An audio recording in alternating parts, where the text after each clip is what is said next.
Доброе утро. Начинаем новый день вместе с программой «Утро Якутии». Сегодня вторник. На календаре у нас 4 апреля. Катерина Винокурова, Павел Танин по-прежнему вместе с вами, как и всю эту неделю, просыпаемся. Да, и начинаем день с полезной, интересной, познавательной информации. Вот о чем будем мы сегодня говорить. Путь от Лего до роботов. 2 апреля прошел первый региональный этап к международному фестивалю RoboFinist. Узнаем, как создать четырехколесных роботов и роботов-андроидов. Память хранят не только книги, но и старинные вещи. Но и дома. Об этом очень интересном таком доме, который находится в городе Тамоти, вековой давности, мы расскажем вам сегодня подробно. Для православных христиан сейчас идет время Великого Поста. В селе Хануум Омского района находится один из самых уникальных в арктической зоне Якутии – храм Николая Чудотворца. А на нашем телеканале «Якутия-24» стартовал первый песенный интерактивный конкурс «Вот это да». Подробнее поговорим сегодня. Да, ну и по традиции, конечно же, напомним вам о том, что у нас есть телеграм-канал. Призываем вас активно на него подписываться.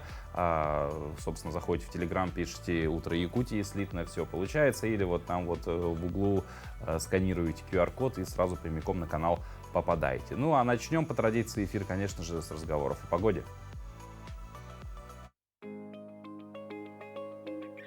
В центральных районах на 6 часов утра температура воздуха составила 10-13 градусов мороза. В Заречной группе от 7 до 12, в Южных 12-14, в Вилюйской группе 5-11, в Нижнеленских 14-15, в Западных до 6-7 градусов мороза, в Колымаге-Гирской группе от 13 до 21, в Янских минус 12-25, на северо-западе 8-24. На 6 часов утра температура воздуха в городе Якутске составила минус 11 градусов, атмосферное давление 740 миллиметров ртутного столба, ветер северо-западный 1 метр в секунду. А днем нам обещают день с умеренным снегом, ветер северо-западный со скоростью 3-8 метров в секунду. Температура воздуха днем составит 4-6 градусов мороза.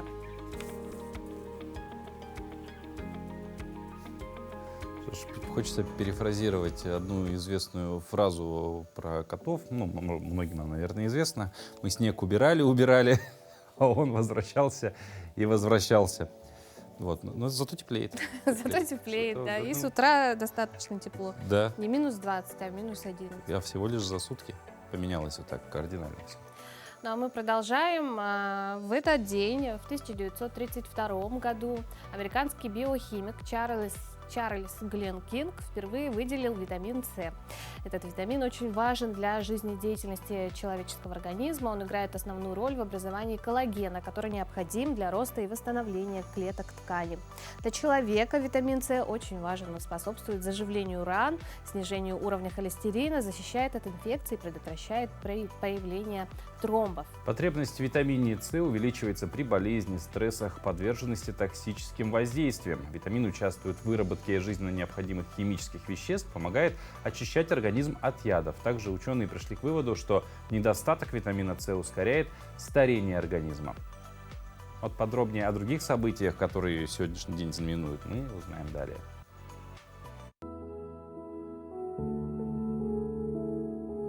На календаре 4 апреля. Сегодня День интернета. Во многих странах мира этот день отмечают именно 4 апреля, в день представления святого Исидора Севильского. Католическая церковь избрала его покровителем интернета, основываясь прежде всего на том, что всемирная сеть – это огромная сокровищница практического и теоретического человеческого знания. 4 апреля отмечается также неофициальный профессиональный праздник – День веб-мастера. Дата этого праздника выбрана не случайно. Если присмотреться, можно заметить, что цифры 404 очень напоминают по своему написанию ошибку 404 «Страница не найдена», имеющую прямое отношение к работе веб-мастеров. По народному календарю сегодня Василий Теплый. Василий Парник, Василий Капельник, Василий Солнечник. В народе Василий получил множество прозвищ, и все они связаны с наступлением теплых и солнечных дней. На Василия было принято гадать на солнце. Если оно всходит в красных кругах, это обещает хороший урожай. Наблюдали и за небом. Синие облака в нем предвещали тепло и дождь. Этот день в истории. В 1833 году в этот день в Петербурге вышла газета с рекламой романа Пушкина «Евгений Онегин». Газета «Северная пчела» поместила объявление: «Поспешаем известить любителей отечественной словесности, что Евгений Онегин, коего главы изданы были отдельными книжками, нынче отпечатаны особо, вполне.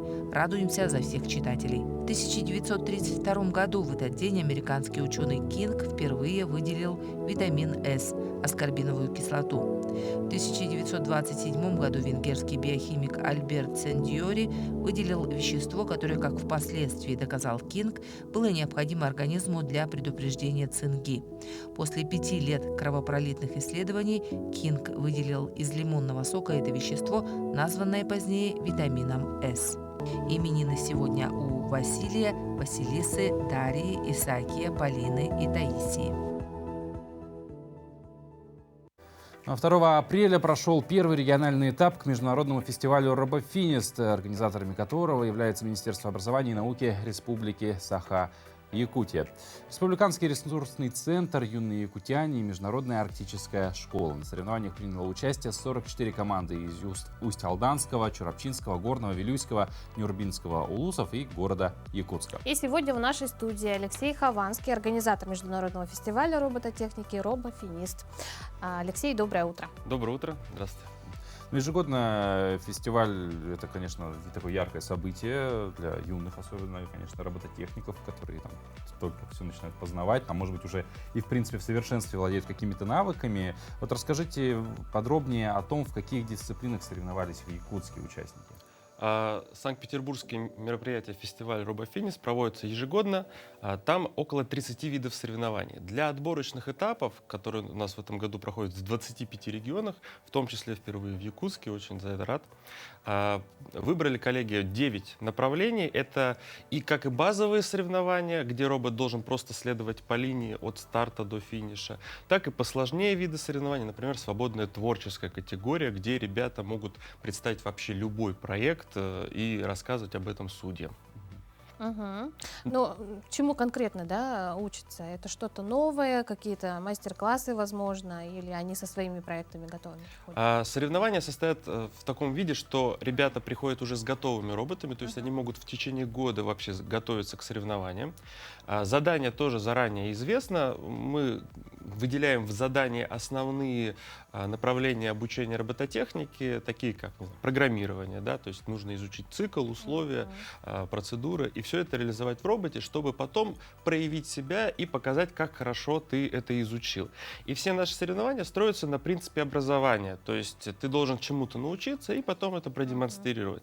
И самые лучшие ребята уже генерируют новые знания. То есть сегодня я создал робота-футболиста, который просто покатался по полю, а завтра я уже умею забивать голы, и лет через 50 заменим футболистов всех стран. Но это больше командные или какие-то единичные?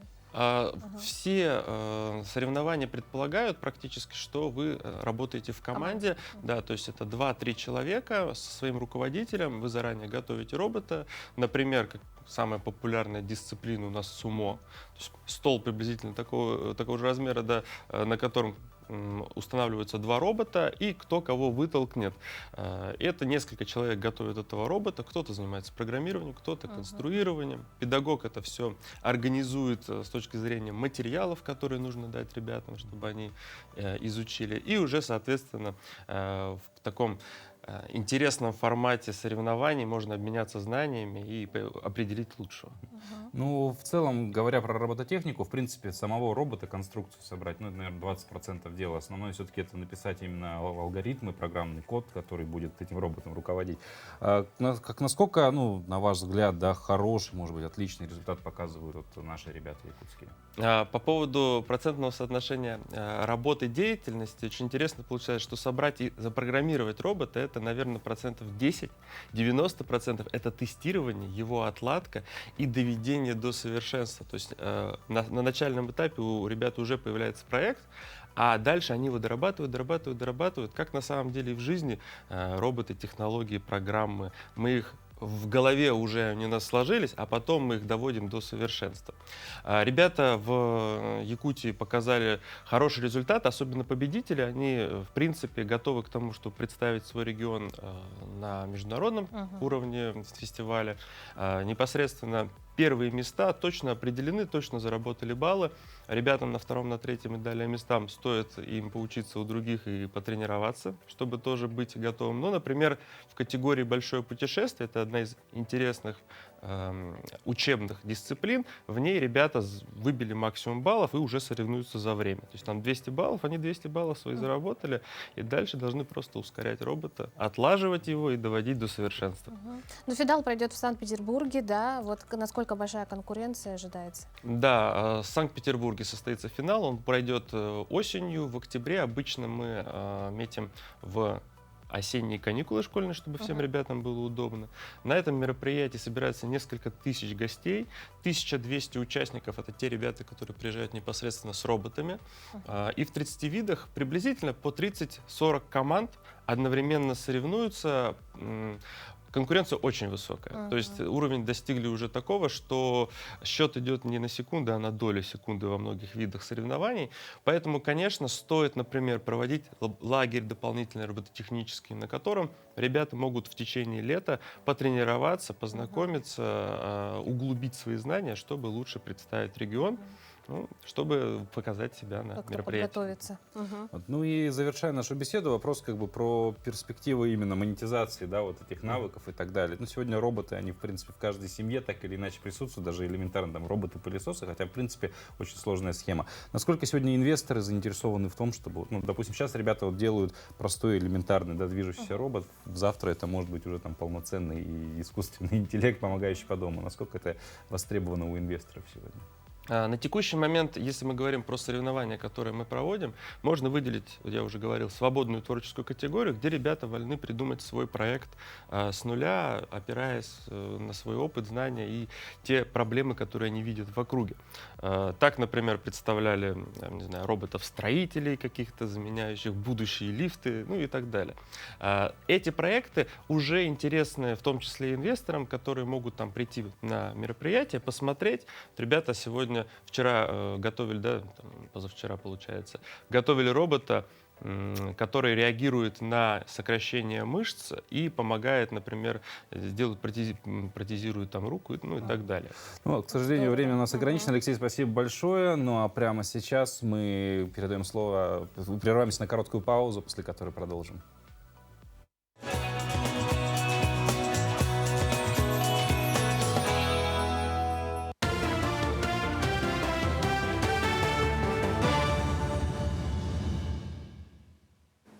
Коллеги, доброе утро. Доброе утро, Якутия. Сейчас блок новостей.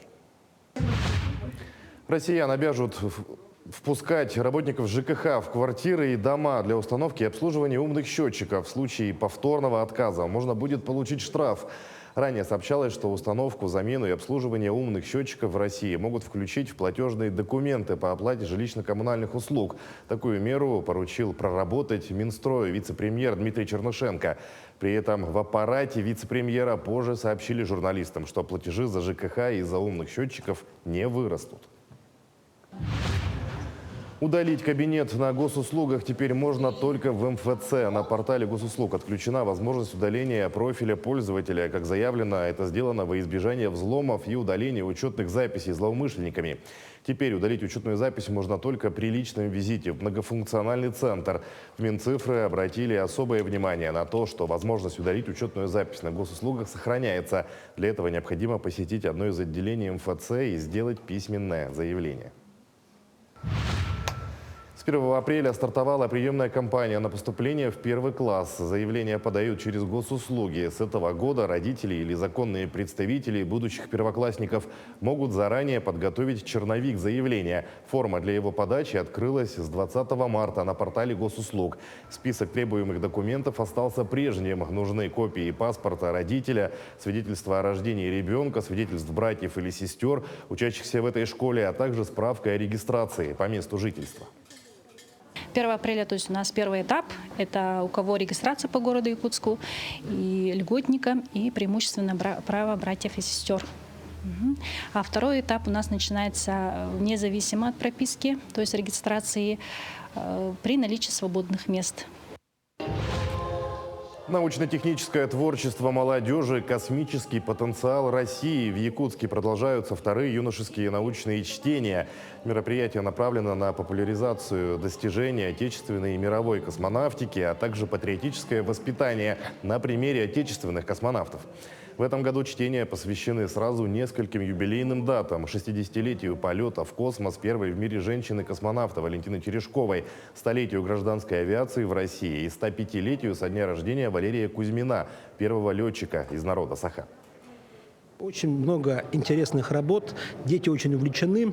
Есть работы практического характера, есть очень даже вполне себе претендующие на научные какие-то вызовы работы, что, конечно же, не может не радовать, потому что вот все наши гости, особенно вот космонавт Олег Германович Артемьев, уже вот в эти дни несколько раз говорил о том, что вот космос нас ждет, что хорошо было бы из Якутии, чтобы у нас появился свой космонавт.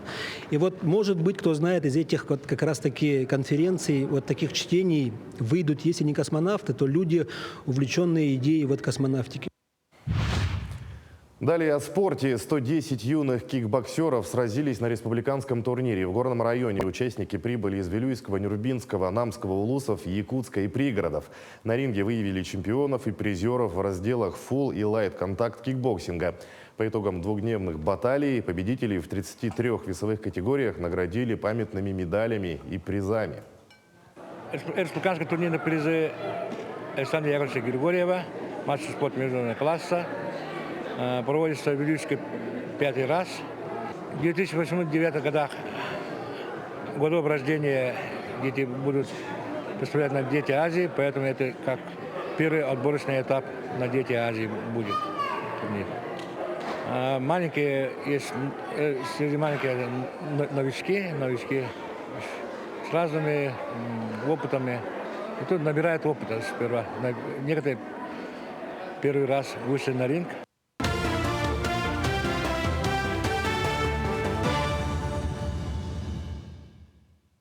Это «Утро Якутии». Продолжаем встречать наступивший день, 4 апреля, вторник на дворе, неделя рабочая разгоняется. Для православных христиан сейчас идет время Великого Поста. Это время самоотречения, очищения и стремления к Богу. В селе Хануум Омского района находится один из самых уникальных в арктической зоне Якутии – храм Николая Чудотворца. Он был возведен в 1851 году и освящен Дионисием Хитровым, первым епископом Якутии. Сегодня церковь работает и имеет дружную православную общину. Священник иерей Евгений Райков. Община прихода многонациональна. Якуты, русские, вены, юкагиры и долганы.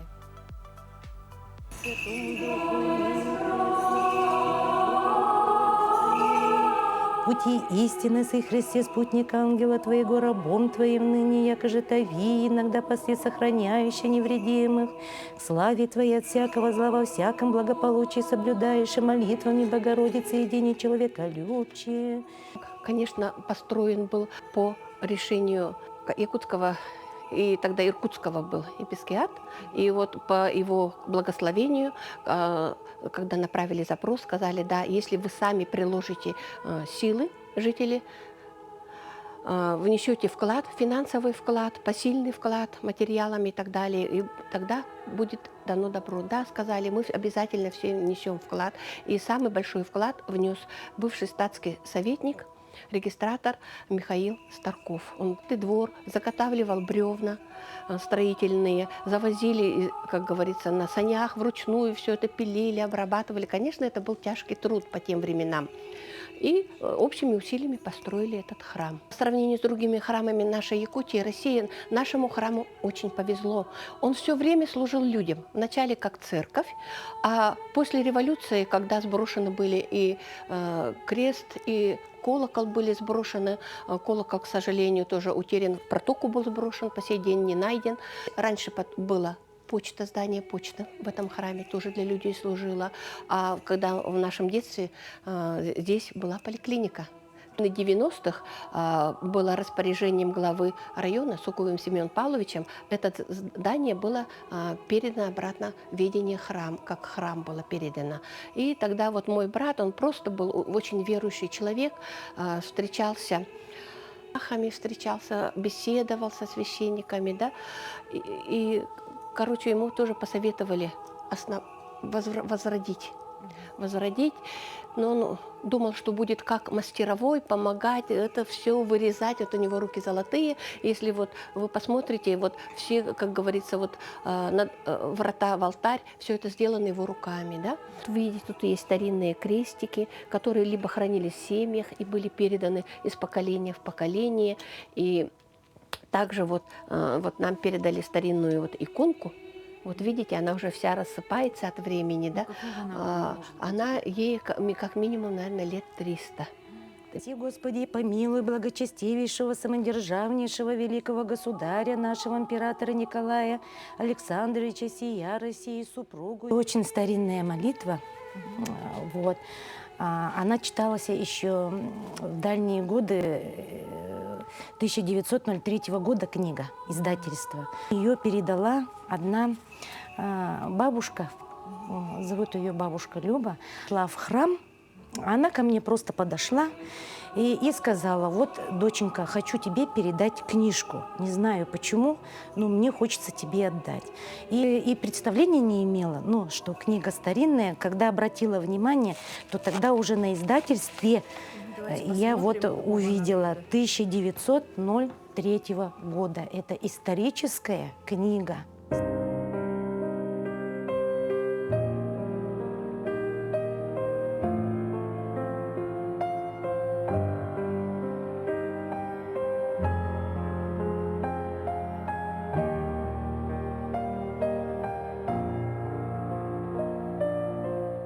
Конечно, очень много людей разных приезжает. К нам даже из-за рубежа люди приезжали и были, и Польши были, и с разных других стран тоже приходили, да, хотя они и католики, но тем не менее тоже были восхищены нашим храмом. Действительно, храм большую роль играет в нашей жизни, в жизни наших всех прихожан, жителей, потому что когда трудно, плохо, мы все бежим куда?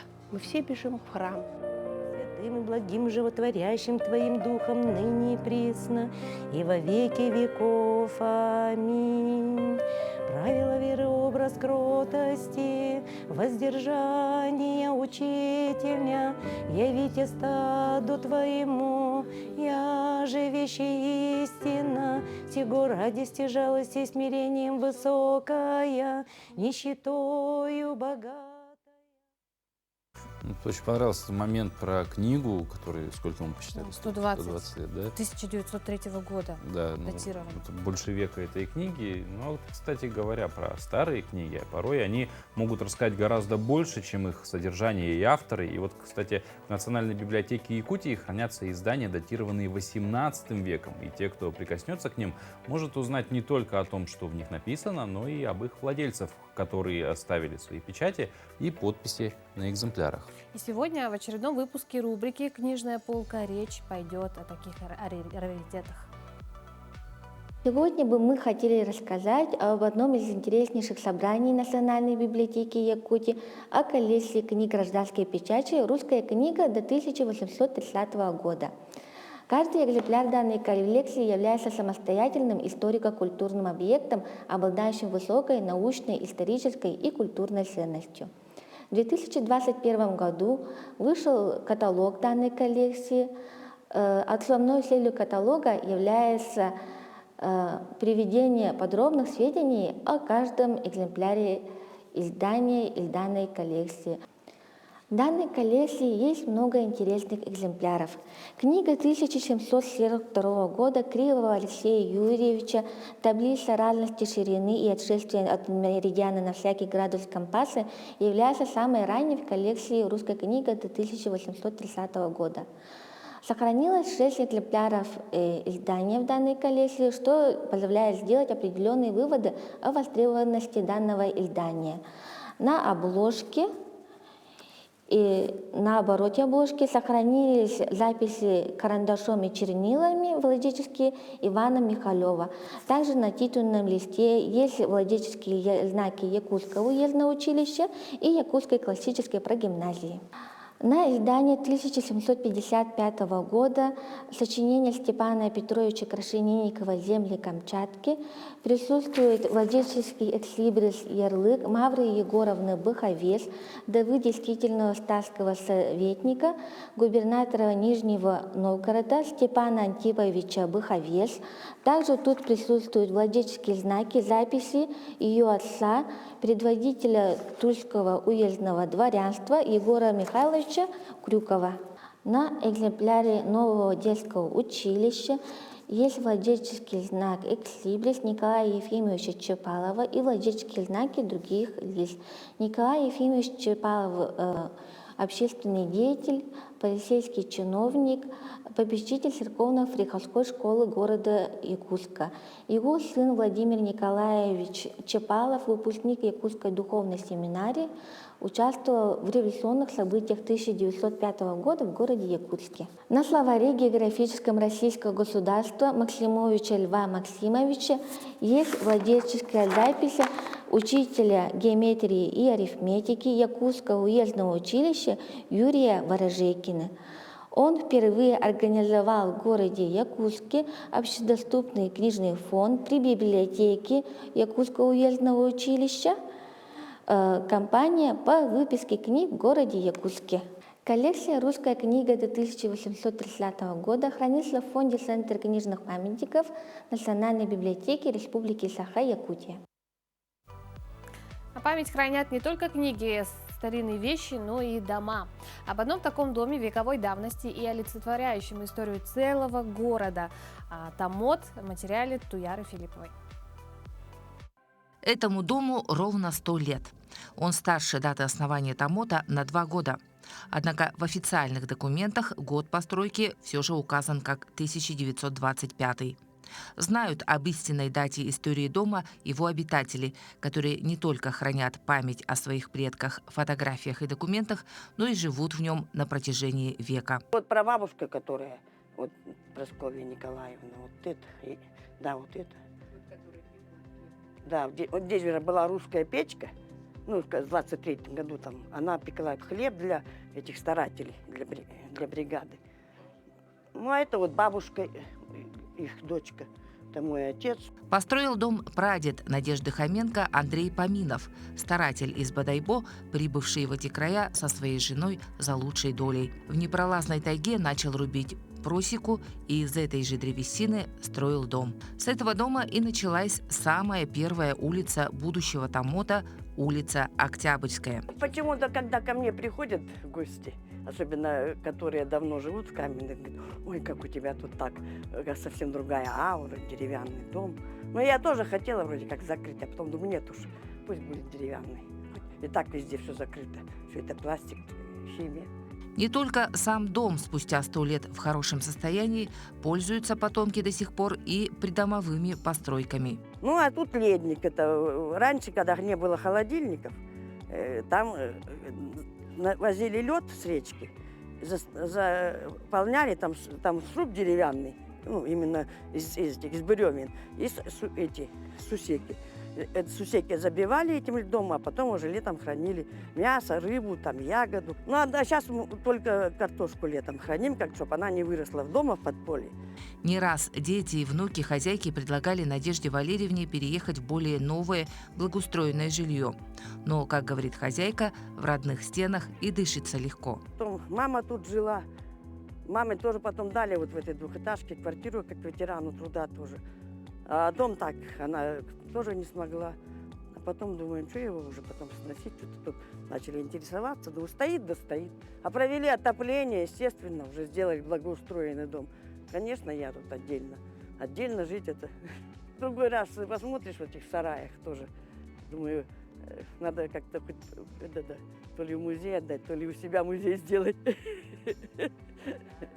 Незаурядному характеру, смелостью и трудолюбию тех, кто осваивал в те трудные годы Южную Якутию и основал здесь город-сад, можно только позавидовать и восхищаться.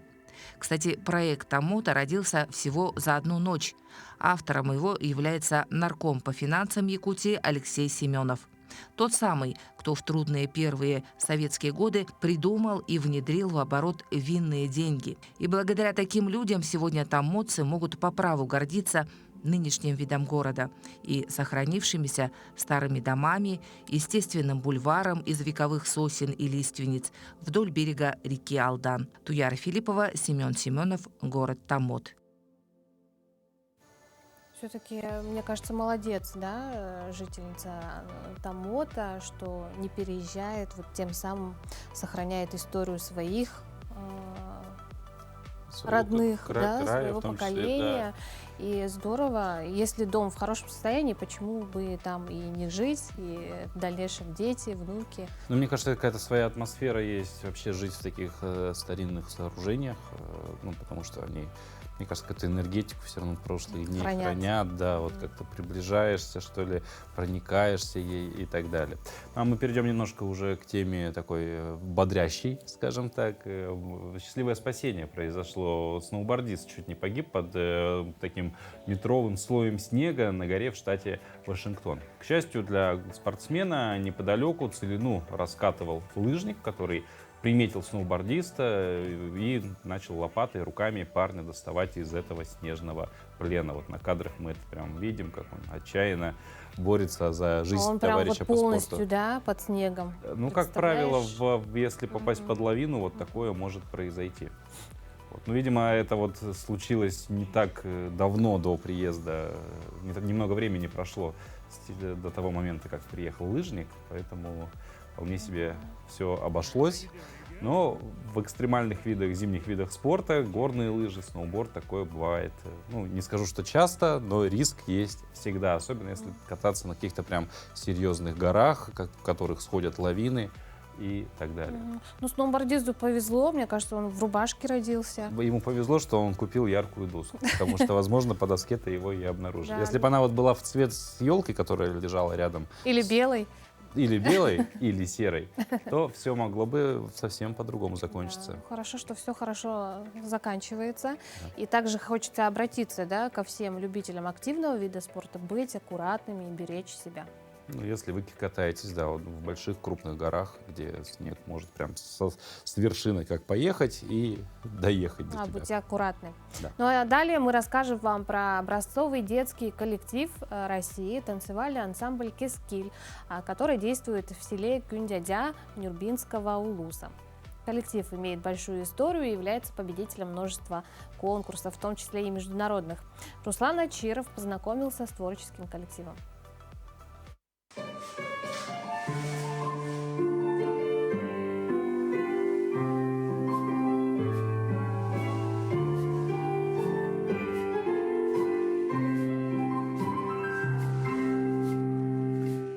Галина Прокопьевна, поделитесь секретом, как можно вот в селе взрастить вот такой вот образцовый российский ансамбль детский? Ну, я думаю, надо побольше работать. Каждодневный, кропотливый труд хореографа. А вообще, вкратце, вот историю про ваш ансамбль. Ну, наш ансамбль создан в 1995 году. В 2007 году стали образцовым ансамблем Российской Федерации. Ну, всегда участвуем во всех мероприятиях своего села, улуса и республики. Выезжаем за границу, побывали в очень многих странах. Ну, дети растут, и все уезжают, но подрастающее поколение каждый раз подходит. Ребята с малых лет учатся всему классическому танцу, народному танцу, историко-бытовому танцу 5-летнее обучение, потом они подрастают, получают аттестат об окончании класса хореографии, потом они уже идут просто танцевать ансамбль киски. И в целом после такого обучения дальше можно продолжить хореографическую, получается, карьеру, да? Ну вот, но у меня так сильно много выпускников нету, которые уже продолжили, да. У меня за 28 лет работы только 3 выпускника по моей стопам пошли. А так они все танцуют после учебы. То есть можно сказать, что вообще хореография для ребенка – это полноценное развитие в плане физического Да, развития. очень, мне кажется, не только кажется, это уже все доказано, что вот ребенок уже развивается во всех направлениях.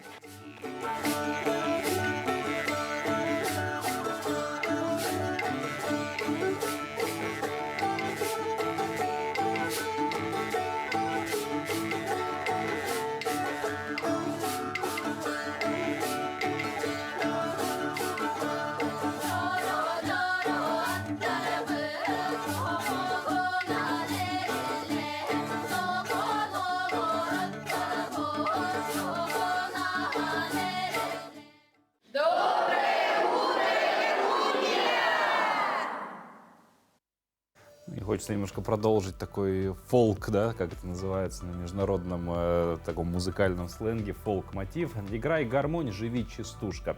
Праздник ямщицкой культуры прошел в Хангаласском Улусе. Из года в год местом проведения республиканского фестиваля выбирают одну из бывших почтовых станций Иркутско-Якутского тракта. В этом году село Булганихтах. Мероприятие провели в 21 раз. Началось оно с парада. Приняли участие коллективы из 11 населенных пунктов района и города Якутска. В этом году фестиваль впервые прошел без своего идейного вдохновителя и основателя, покойного Анатолия Добрянцева. Объявлено, что отныне праздник ямщицкой культуры будет носить его имя. Этот фестиваль нам дорог тем, что Анатолий Анатольевич был наш вдохновителем, он нас возглавлял, он был лидер наш. Поэтому мы очень вдохновенно вот к этому фестивалю всегда готовимся. Мы стараемся сохранить культуру наших предков, которые были сосланы с разных губерний нашей великой России. Ярославской, Костромской, Вятской, Орловской, Могилевской, Московской, Ивановской. И по всему тракту, вот представляете, какой пласт русской культуры было привезено тогда и посажено вот на эти ямчитские станции. А вот все подобного рода фестивали, праздники, они мне почему-то напоминают в том числе и проведение Масленицы, а значит весна в самом разгаре. И в весну почему-то хочется думать о цветах. И сегодня в нашей рубрике «Говорим правильно» мы продолжим рассказывать об этих замечательных растениях, а точнее об их названиях. Ведь история происхождения названий цветов очень любопытна, и зачастую в названии содержится своя история. Доброе утро, дорогие телезрители! А вы знаете, что любимым цветком Петра I был гиацинт?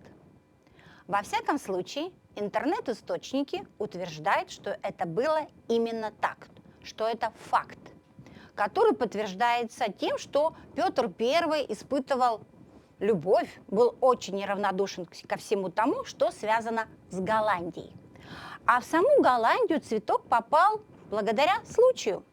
Согласно легенде, у берегов этой страны корабль потерпел крушение. На борту корабля было множество луковиц.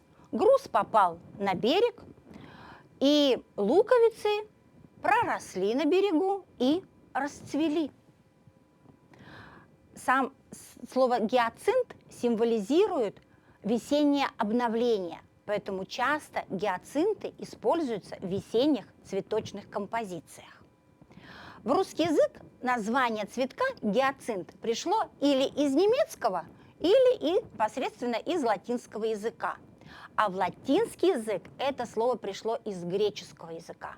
И оно обозначает фиолетовый сабельник. Именно так древние греки называли этот красивый фиолетовый цветок. Давайте говорить правильно. Всего доброго! А с 3 по 9 апреля в Якутии пройдет неделя здорового питания школьников и дошкольников и 6-й республиканский форум «Сохраним свое здоровье».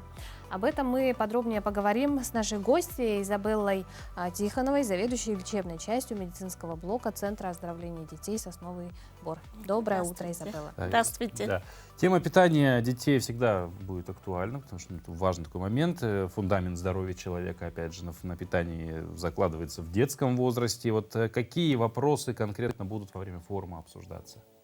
Да, действительно, у нас 7 апреля, в День Всемирного дня здоровья, будет проходить форум работников пищевого и медицинского блока. То есть он объединяет этот форум не только вот медиков и пищеблок, да, он объединяет еще все структурные подразделения государственной власти, которые связаны именно с сохранением здоровья детей.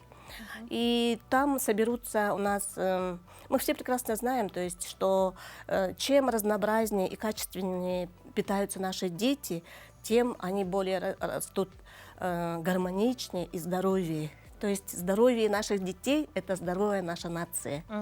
И поэтому там соберутся у нас представители очень многих министерств, таких как не только педагогическая общественность, но и медицинская общественность, Министерство сельского хозяйства, начиная от производителя и поставщика наших пищевых продуктов, но и также и Министерство предпринимательства, Министерство информационных технологий. То есть очень много будет приглашенных гостей. Форум республиканский. Будут ли гости с других регионов? Да, у нас вот, знаете, этот форум проводится уже 6-й раз. То есть он впервые был организован в апреле 2013 года, 10 лет назад. И все время, с самого начала, как вообще инициатором этого форума стал Центр отдыха и оздоровления детей «Сосновый Бор» именно. Так как он является с 2019 года координатором методического сопровождения по школьному и дошкольному питанию. То есть это такой единственный круглогодичный центр, где занимаются не только дополнительным образованием, но и оздоровлением и питанием детей. Вот говоря хотелось просто уточнить про участие участников форума из других регионов. Есть ли среди них, на кого стоит ориентироваться, чей опыт перенять? Или сегодня Якутия может быть одна из лидеров в направлении именно детского питания? Да, действительно, мы на наш форум приглашаем самых ведущих лидеров по школьному питанию. Вот, например, у нас будет участвовать Иванова Валентина Николаевна, она профессор экономических наук, она является директором Центра мониторинга школьного питания по Российской Федерации, город Москва. То есть она будет читать именно новые тренды, новые направления именно в калорийности и сбалансированности школьного питания. Также у нас будут участвовать директор Центра научно-исследовательского центра питания детей Российской Федерации, город Москва. Также у нас будут участники из Санкт-Петербурга. Кроме этого, у нас будет выступление с главного внештатного врача по именно по здоровью школьников по Дальневосточному федеральному округу. То есть это будет очень полезный опыт. Да, это очень полезный как для нашего региона, так и для гостей. Да? Вот одним из ключевых моментов форума это ознакомление с региональным модулем. Да? Вот что это такое? Стандарт по организации питания в дошкольных школьных учреждениях республики. Мы знаем, что такого модуля нигде по России нет. Да, вот действительно у нас там будет проходить презентация регионального модуля. То есть это, можно сказать, шаблон, образец, как должно быть организовано школьное и дошкольное питание детей в образовательных учреждениях.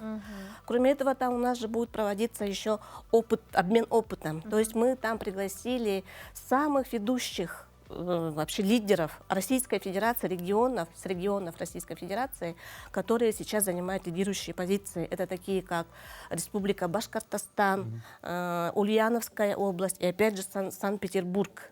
И мы тоже будем делиться своим опытом, потому что у нас в течение последних 2 лет наши представители пищеблоков с Верхневилюйского района становились лучшими столовыми, школьными столовыми Российской Федерации. А что позволило вот такой результат получить? Ну, я так думаю, это, конечно, в основном... Вот, кстати, вот последний год, да, в прошлом году Кентикская средняя общеобразовательная школа стала лидером в этом, да, и они представили, именно использовали талую воду. Им дали номинацию «Снежная школа». И вот так как считается, что талая вода – это одна из самых полезных вообще вод, да, которые применяются, и они именно талую воду применяют вот в школьном питании. Как раз вот поэтому форум в этом году будет проходить в селе Верхневилюйск. Да, потому что они стали вот такими лидерами. Они будут знакомить нас своей школьной столовой. Из технологий. Да, из технологий. Вот. Но, кстати говоря, про вот этот модуль, да, стандарт питания, да, о котором мы уже сказали, можете как-то вот, ну, немного приоткрыть, да, завесу, что в этот стандарт вошло, то есть какие там основные, может быть, пункты? Да, это можно сказать, как я сказала, что это шаблон. Образец, как должно быть правильно организованное школьное питание. Туда входит, начиная безопасность качества продуктов, безопасность технологий приготовления продуктов, плюс еще примерное меню, плюс требования к сотрудникам пищеблока, какая должна быть у них квалификация. То есть там досконально все расписано. То есть, можно сказать, это настольная книга всех руководителей школьных и дошкольных учреждений республики. Ну, во время недели здорового питания будут еще какие-то мероприятия, конкурсы? Да, будут проходить 2 конкурса у нас. Это вот они тоже как раз будут проходить на базе Верхневилюйских районов Верхневилюйского района в 2 местах. Вот в селе Кантик и в селе Тамалакан. В селе Кантик будет проходить конкурс на лучшее инновационное блюдо. То есть это блюдо, которое используется местное сырье. И в Тамалаканской средней школе будет проходить конкурс «Лучшее наглядное пособие по здоровому питанию и здоровью сбережения детей». Изабелла, спасибо большое, что пришли в нашу студию, рассказали, ну вот мы про стандарт, да, про шаблон узнали. Будем надеяться, что как бы стандарт этот будет развиваться, распространяться и, собственно, в конечном итоге скажется на реально формировании такого хорошего фундамента здоровья для всех детей нашей страны. И еще больше новых открытий, проектов наших земляков. Спасибо. Спасибо. Ну а мы продолжаем тему еды. В миланском ресторане подают бургеры из сверчковой муки. О новом хите сезона в сюжете наших коллег. Гурманы из всей Италии съезжаются в миланский ресторан, чтобы отведать зеленый бургер, на 2% состоящий из сверчковой муки. О новом хите сезона рассказал владелец заведения Пабель Руджеро. Мы стали первыми в Европе, кто предложил посетителям бургеры, изготовленные из такой муки. Люди стоят в очереди около 2 часов, чтобы попробовать бургер из сверчковой муки. Это значит, что мы готовы к чему-то новому. Люди приезжают со всей Италии. Руджеро добавил, что не все восприняли новую позицию меню с энтузиазмом. Ресторан подвергся критике в социальных сетях. Несмотря на это, заведение продолжает принимать гостей, а посетители заказывать высокобелковый бургер. Я никогда раньше не пробовала бургер со сверчковой мукой. Он неожиданно вкусный. В ближайшие несколько месяцев у нас также появятся поставщики, предлагающие протеин из насекомых по более выгодным ценам. Мы должны работать над этим, потому что устойчивое развитие должно идти в ногу с ценовой доступностью. Сверчковая мука изготавливается из высушенных или обжаренных сверчков, которые разводятся на специальных фермах. Затем насекомых измельчают до порошкообразной консистенции и используют для приготовления выпечки или протеиновых коктейлей. Знаешь, как-то вот немножко неаппетитно, да? Ну, тут, мне кажется, вопрос еще современная кулинария, там, высокая кухня, это же все-таки порой даже уже не про еду как таковую, а про то, как бы удивить. И если, ну, веков 10 назад все было просто, ты бросаешь кусок мяса на раскаленный камень и получаешь просто жареное мясо, и все в восторге, то в современном мире приходится иногда и вот какие-то такие эксперименты придумывать. Но раз люди приезжают попробовать, значит, это какое-то влияние, эффект имеет, и, возможно, даже вкусно. Ну да. Ну, лучше, конечно, съесть что-то из сверчковой муки, нежели вот таракашек, которые очень любят в Таиланде пробовать туристы. Во многих вообще странах есть разные вкусовые предпочтения. Нам, конечно, их не понять. Мы просто из всего суп варим, например. Да, но тем не менее, несмотря ни на что, желаем вам приятного аппетита тем, кто в эту минуту завтракает. Ну а далее мы передаем слово нашим коллегам из информационной службы.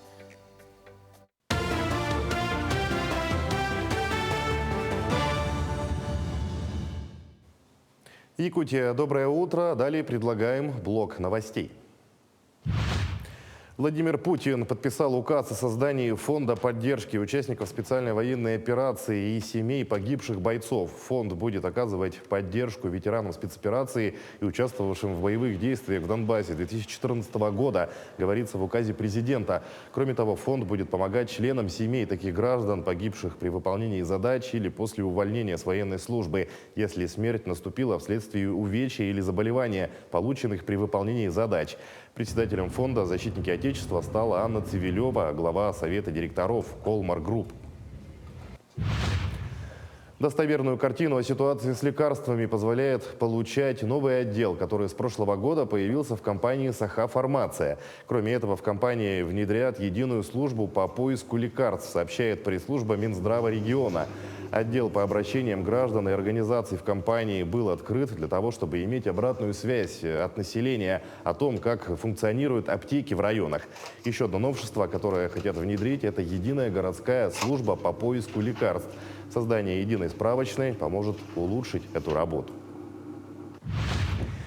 10 семей, среди них одна многодетная, получили сертификаты на улучшение жилищных условий в Нерюнгринском районе. Администрация выдала семьям свидетельство о праве на выплату для приобретения квартир или индивидуального строительства.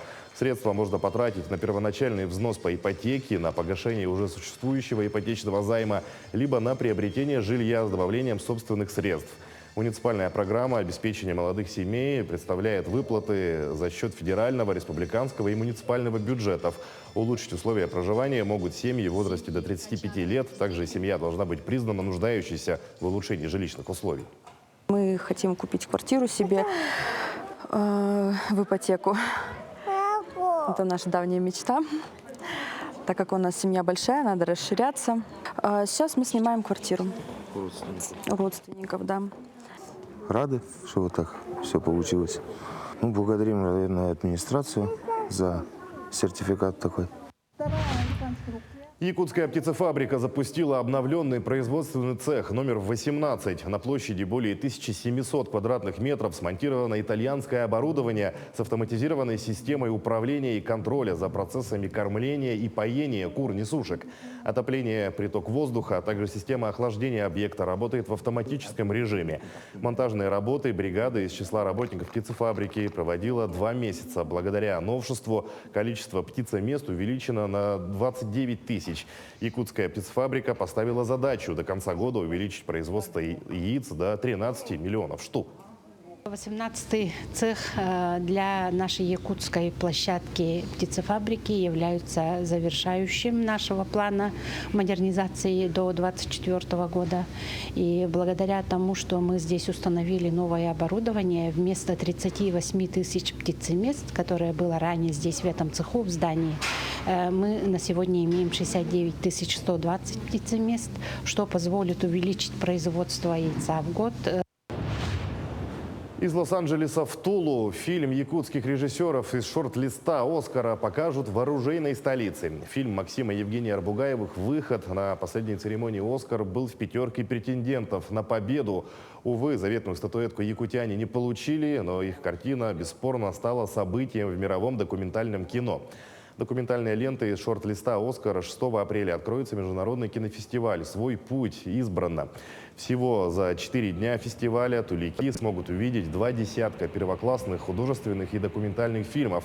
А закроет фестиваль фильм «Не хороните меня без Ивана», а также якутского режиссера Любови Борисова.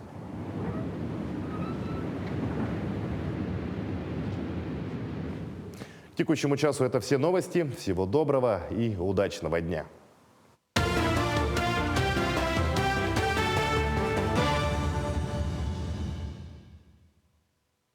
Ну а на нашем телеканале Якутия-24 стартовал первый песенный интерактивный конкурс под названием «Вот это да». Это совместный проект телеканала Якутия-24 и Министерства культуры и духовного развития республики. В конкурсе принимают участие исполнители из Алданского, Нюрнгринского, Мирнинского, Ленского, Алекминского районов и города Якутска. На районном уровне в отборочных турах определяются по 2 победителя, по мнению жюри и по выбору телезрителей. И завершится проект финалом с участием 12 лучших вокалистов от каждого района. Каждое воскресенье вечером со 2 апреля наши зрители будут болеть за понравившихся исполнителей. Свой голос можно, собственно, отдать при помощи СМС на номер 5533. Нужно написать слово «ход», пробел, указать номер участника. Ну а голосование за каждый район начинается в 20:00 с началом эфира того или иного района. Завершается голосование на приз зрительских симпатий в 20:00 в пятницу следующей недели. 2 апреля состоялся эфир алданских исполнителей. 9 апреля в эфире покажем уже отборочный тур вокалистов Нюрнгринского района. Ну а напоследок поговорим о красивом. В армянском селе Хнаберт зацвело около 4000 абрикосовых деревьев. Период цветения абрикоса короткий, начинается с 17-20 марта и продолжается до конца месяца.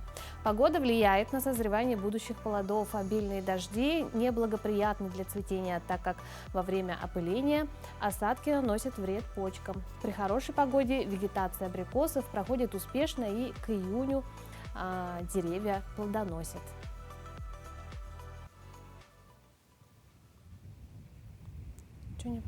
Ну и мы сегодня желаем вам такой же красоты, чтобы она у вас была не только сегодня, а вообще весь месяц. До завтра.